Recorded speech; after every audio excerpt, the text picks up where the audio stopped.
From the Watchbox Studios, this is On Point on Watchbox with Cynthia Hardy. Good morning. Welcome to On Point on Watchbox. It's always a pleasure to bring you this show every week, and we do want you to take the opportunity to tune into our radio show, On Point with Cynthia Hardy, heard every Sunday evening, 6 p.m. on 101.3 The Big DM. But today on Point on Watch, the penny sales tax in Richland County. On November 6th, people in Richland County will vote on a penny sales tax proposal that would pay for the region's bus system. That tax would run for 22 years and generate more than $1 billion for the bus system and other road improvement projects. Supporters say it's a pivotal moment in which Richland County can grab hold of its own destiny by improving its entire transportation system, from transit to roads to bike paths. It's a move, they say, would bring development and stimulate the economy. Opponents, however, argue the poor would be saddled with a burdensome tax that could at best be wasted on projects that will have minimal impact on them, or at worst end up being used simply as a slush fund by elected officials who might not be able to be trusted with that much money. Today on Point on Watch, the penny sales tax, will it pass this time around? And if it doesn't, what next? Seated here with Brian McConkey. Brian, I always like the fact that you contribute so much to our conversation. Well, thank you for having me. And when we looked at this issue last time, because this is not the first time No, the not penny at all. has We've come been up. talking about this for a long time. The penny tax, this will be the second time around for us, but just the transportation issue as a whole for many, many years now in this region. But it was a razor-thin margin that this was defeated by last time. And there are some subtle differences in the proposal this time around. We're going to talk about those throughout the course of the show here, and at least educate folks about what they need to know about this, and so they can make an educated decision in a couple weeks. Right, because November 6th, as you Sure. mentioned, is right It's around coming. the corner. Well, we're delighted that Bunny Ward from United Way could be with us, and Councilman Brian Newman could be with us as well.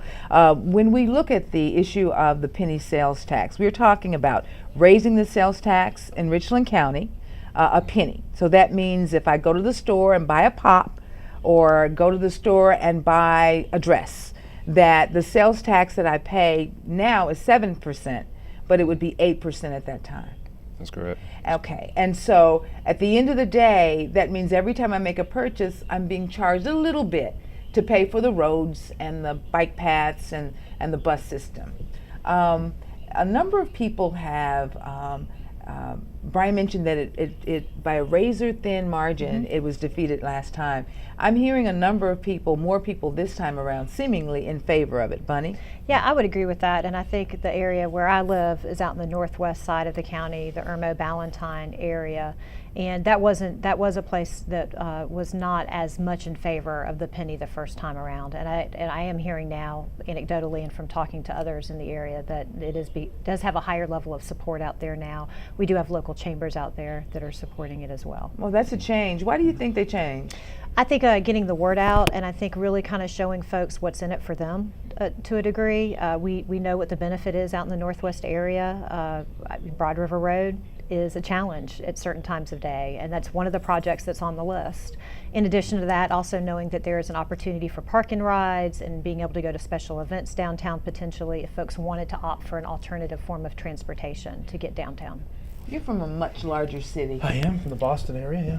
You all use public transportation there. Yeah, more than we use a car. No doubt about that. It's you got your subway systems, public bus, trolleys, taxi cabs, what have you. You name it, it's there for you to use. We just don't get it here. We do to a degree, I think. But in 2010, I remember there was so much confusion about this. I think we can all remember that. Do you think that there's less of that this time around? I've been to a couple of the public education forums, and there still are a lot of people that have a whole lot of questions, and they have no fear asking them, as you have seen. So there still are a lot of questions, I think. Do you think they're getting suitable answers, though? But some people still may be on the fence, I think. Well, I would definitely say that the communication's a lot clearer this go around. Back in 2010, I was elected to council a few months before that first referendum came up. And just from what I gathered, of course, my neighborhood residents were familiar with it, but there wasn't enough organization to disseminate the appropriate information. And this go around, we've made a concerted effort that we want to reach out to everyone. We want to contact all the elected officials and make sure that folks understand that this is one of the most significant referendums that we'll probably see in our lifetime, and it's one that will truly transform the entire Midlands area. You mentioned something about the trust factor in the open, and that was one of the questions I hear a lot about. But tell us a little bit about this committee committee of accountability, I guess it is. It's an accountability team that's being put together. Who will that be composed of? How will it work? Because that's the question a lot of people have, is who's guarding the hen house, I guess. Because it's a lot of money. Right, and it's a valid concern. Yeah. I believe that all elected officials need to be held accountable for anything that we participate in. And I'll say, before even getting to the oversight committee, Richland County Council and Columbia City Council formed a joint transportation tax committee, penny tax committee. And again, our number one concern was making sure that there was a high level of accountability. So what we proposed was a 15-member citizen-run oversight committee that'll dictate any sort of changes that happen to any sort of spending with the penny sales tax. So that information that we believe will not only involve the committee and involve the community, but make sure that folks understand that if there's going to be some sort of change, it's going to come from the community and not from the elected officials. So that 15-member committee is a governing committee over how the money is going to be allocated and eventually used. Right. Well, the plans for the spending have already been laid out. So again, if there was some sort of change, and of course we want to make sure that everyone knows the road projects that are proposed and the amount of money that's going to the bus system has already been proposed. But if there was some sort of change, it would have to come from that 15-member committee. And that 15-member committee is a cross-section of citizens, voters? It is, and it comprises really all the municipalities within Richland County that have a stake in this. We're going to go to break. When we come back, though, I do want to talk about some of those transportation projects, Sure, a lot of them on the table. that are, being discussed, and talk about what some of the objections are to that. So you guys stay tuned. You're watching On Point on WatchBox with Cynthia Hardy on Columbia's own WatchBox. Welcome back to On Point on WatchBox. Brian McConkie and I are having the discussion today on the penny sales tax proposal in Richland County, and we are asking the question, will it pass this time around? If it doesn't pass, November what's next? 6th. That's one of the other issues on the ballot. That's right, and the way it is slated now with the proposal that's on the table, for 22 years they'll collect the tax. It will be almost $1 billion over the span of that time. A lot of money. A lot of money, and a lot of projects that are on the table. Yes, there Bunny are. Ward from United Way is on the team of folks that are out there in the community that are actually telling people, educating the community about what the proposal would do, and so is Councilman Brian D. Quincy Newman. Before we went to break, we said we would talk about some of these projects that are coming up. You and I live in the northwest side of town, Right. and that's going out toward Lake Murray, Ballantyne, Irmo, and Broad River in the evening is so congested. Yeah, Understatement. sometimes it makes me wonder if I'm like, am I in Boston or am I in Los Angeles or Atlanta? It's amazing the amount of congestion out that way. And I think that from the traffic studies that have been done, it's been gradually increasing over the last 20 years, but the last 10 years particularly, with all of the development in that area, it's really worsened. The same thing in the northeast side of town. And so because a number of people live in those residential areas. Right. With the transportation projects, what are some of the highlighted transportation projects that you want people to know that are being considered by the decision makers in this situation?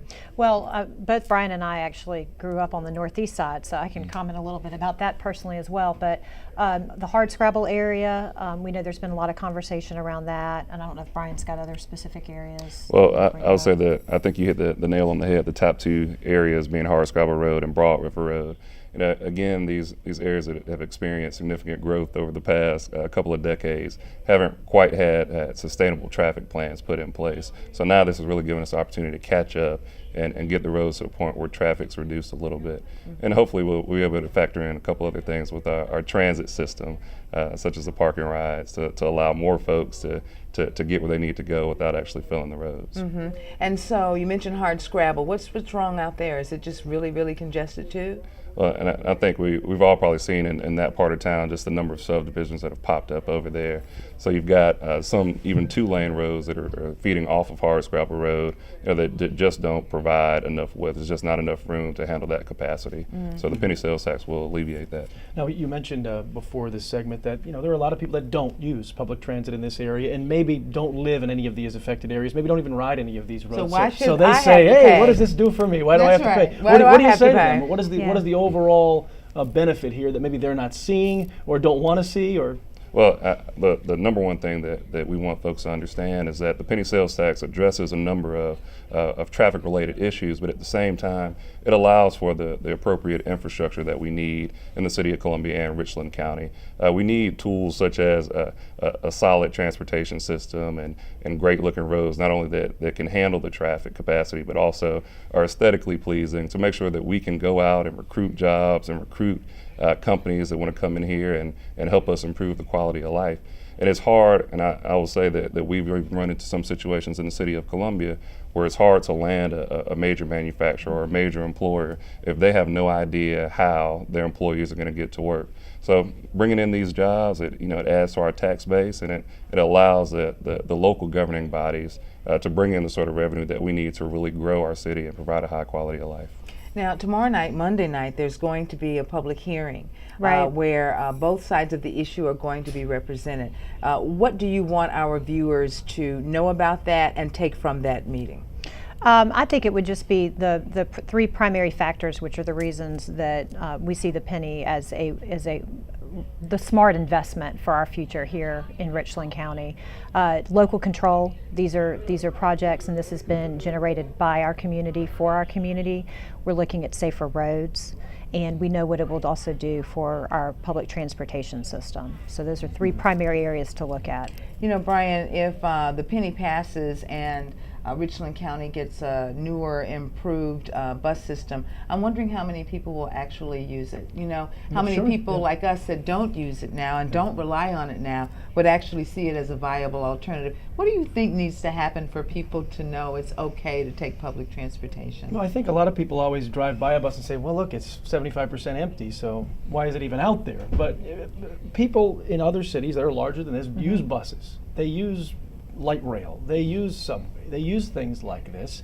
And if we develop it's a cultural idea, I think, here that we're dealing with here, a society idea that most people don't use around here, don't have that mindset. We just have a certain number of people that are using that system because they don't have access to a vehicle or can't afford a vehicle or things of that nature. I think the other part of it is with the 2020, with the vision plan that came out, it's much more flexible, so it's not a one-size-fits-all for everyone. They really are looking at opportunities and ways to bring public transportation into folks' communities, into people's communities, and it may not be a large bus. There are alternatives to that, and I think that's important for folks to remember. It's not a one-size-fits-all. Public transportation means a lot of different things. I'd like to talk about some of those when we come back from break, some of those other alternatives, and also some of the other kinds of aesthetic things that might change. We were looking at the Sumter Street facility. I understand from talking to a number of people that facility might change if the penny passes. So we want to talk about those who oppose the new tax when we come back. What are their positions? We'll talk about those issues when we come back. You guys stay tuned. You're watching On Point on WatchBox with Cynthia Hardy on Columbia's own WatchBox. Welcome back to On Point on WatchBox. We're talking about the penny sales tax in Richland County, and it's got support and it's got detractors as well. Like any issue, it does. Before we went to break, we were talking about why folks don't use public transit as widely in this area as maybe they do in some larger cities or even cities that are of comparable size. And we were talking about different modes of public transit and what this tax could mean in terms of maybe not having the full-size bus, maybe having different fuels for buses, or even smaller ones that go to specific areas, almost like a taxi service where you would call and say, can you get me to this area at such and such a time? Right. If you could tell us a little bit about those. Yeah, I'd like that. Could Right. we see maybe a bus for special events or something like that? Absolutely. And I'll tell you, as chair of CMRTA, we worked hard to make sure that we have an efficient system. And one of the issues that we have with folks that may not ride is because they don't necessarily know if the bus is going to take them where they want to go. And we've done a great deal of planning for these surveys and focus groups to figure out where our top destinations are. And what comes from that is that we're going to make sure that we have routes that get people to work. And at the same time, we want to have flexible routes that allow other people to reach their destinations, such as special events, whether it's a Gamecock football game or setting up a park and ride for the state fair, for instance, that's going on now. So it'll not only alleviate traffic and help environmental concerns, but it helps people reassure them that they can get where they want to go very effectively. You know, for a number of young people in urban areas, getting to ride public transportation by yourself is like a rites of passage. Exactly. So one of the things that we do in a camp that I do every year, the Leadership Institute for Girls, is we take the bus and we take the bus down to the city council meeting, and then we go to the museum from there. And it always works out. But if I wanted to go, say, in a different direction, it might not work out as well. So how do we know that the routes are going to be the routes that people need most, or that people want to go to? Because right now it is limited.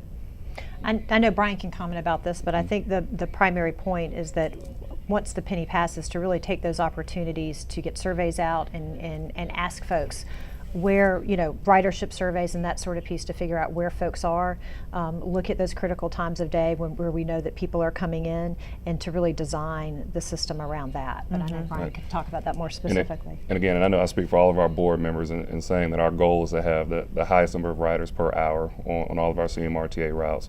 So the way that we try to accomplish that is by having a community-led process. And again, it's getting involved and figuring out truly what people want and making sure that we can accommodate that.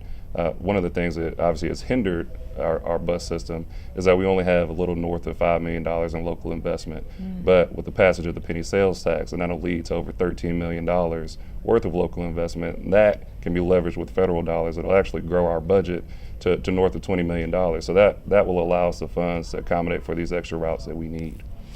Some on the other side that are opposed to this still say that's not enough for the bus system. They wanted a larger percentage of this penny allocated for that. Is it enough, in your opinion, to get the bus system to where it needs to be, and would it meet, I guess, the standards that they're looking for? Right. And again, that's another common misconception that has been put out there. But I will tell you confidently and assertively, as the chair of CMRTA, this will give us the amount of funds that we need to have the best system that we need in this area. How do you assure people that it's safe? You know, because I think safety is always a concern for people. Right. Well, I'll tell you, we've got not only do we have CPD involved with our transit system, but we also have other guards in the area and things of that neighborhood. But it is we've got a great deal of riders that are positive folks and really good contributors to society. And a lot of folks don't necessarily, or feel that they may not be interacting with a lot of our riders or may not know who they are. But we've got some great people that are out there that are using the system. And finally, Bunny, when I've ridden the bus, it's very clean, very nice, air conditioned, everybody's really pleasant. It was a very, very nice experience, and I'm not sure that people know that that's the kind of experience that they would actually have on public transportation. I think folks have to get out there and try it, and I think once the new routes are established, and if people see that they are going in places where they would normally travel, then I think people should be open to that. It's a quality of life issue, and that's something that United Way is very committed to, is improving the quality of life here in the Midlands.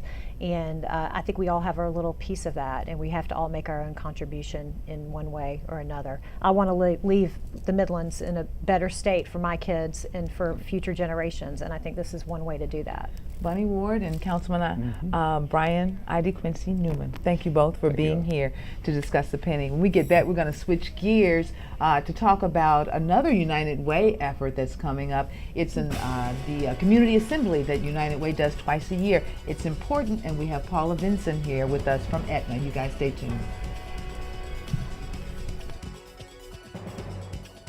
You're watching On Point on WatchBox with Cynthia Hardy on Columbia's own WatchBox. Welcome back to On Point on Watch. Brian, United Way of the Midlands is going to host its community assembly coming up on the 25th, and it's called Healthy Communities. Paula Vinson is here to tell us all about it. Thank you, Paula, for being here. Thank you, Cynthia. I'm glad to be here, and Brian. Glad to have you. We're excited to partner with United Way on this wonderful community event that they do twice a year. And this one we're focusing on health, how to live healthy choices. And one of the things that we want to focus on, we're bringing in Dr. Jillian Barclay from Hartford, Connecticut. She is the vice president of our foundation, and she will talk to a panel of people regarding local strategies to help us have a healthy community. And when we think about a healthy community, we need collaboration. Yes. Collaboration will improve our health. It takes the insurers, the government, the doctors takes schools, and it takes us as individuals. And as you and I had talked earlier, it takes us to want to be healthy. We do. Physical activity. You can't wait till you're sick. You got to get help early. And one of the things that we found in South Carolina, there's a lot of health issues. There are. You have obesity.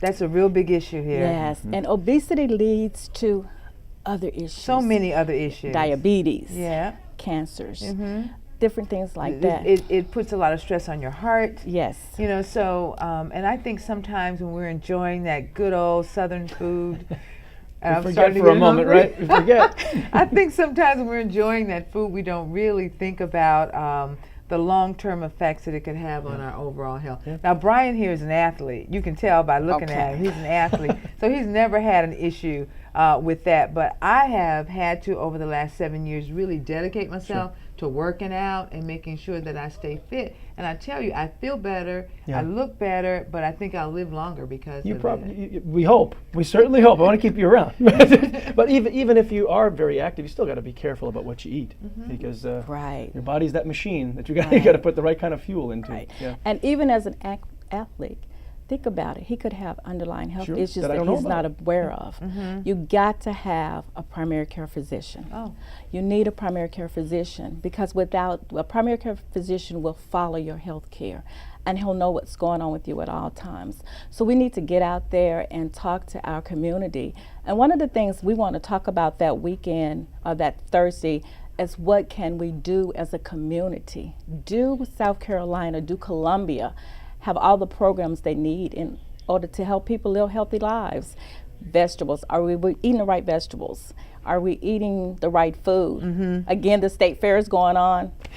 Fried food is not Kool-Aid. there. Fried Kool-Aid. The right food is definitely not there. Fried Kool-Aid. I know that. Once a year, I guess it's asinine. okay. Yes. But that's about it. Yes. Okay. I don't even know if it's okay once a year, but Maybe not. Yeah. Not for me, at least. But you know, I know what you're saying though. Yeah. As long as we do things in moderation, it's always good. But the problem is when we get into a habit, we stick with that habit. If we think we like sweets, then we might want a dessert every evening. Yes. If we like breads, we want a sandwich every day. And I think that, and the sodas, the sugar in the soda, I think that we have to pay attention to that. And it's one of those things because we eat every day and because either we exercise or we don't, putting the focus on it the way that United Way intends to do with this community assembly is really good because you'll have the entire community focused on health during that period of time because you're raising your voice about it. Right. We're looking at the key issues that South Carolina or Columbia is facing at this time.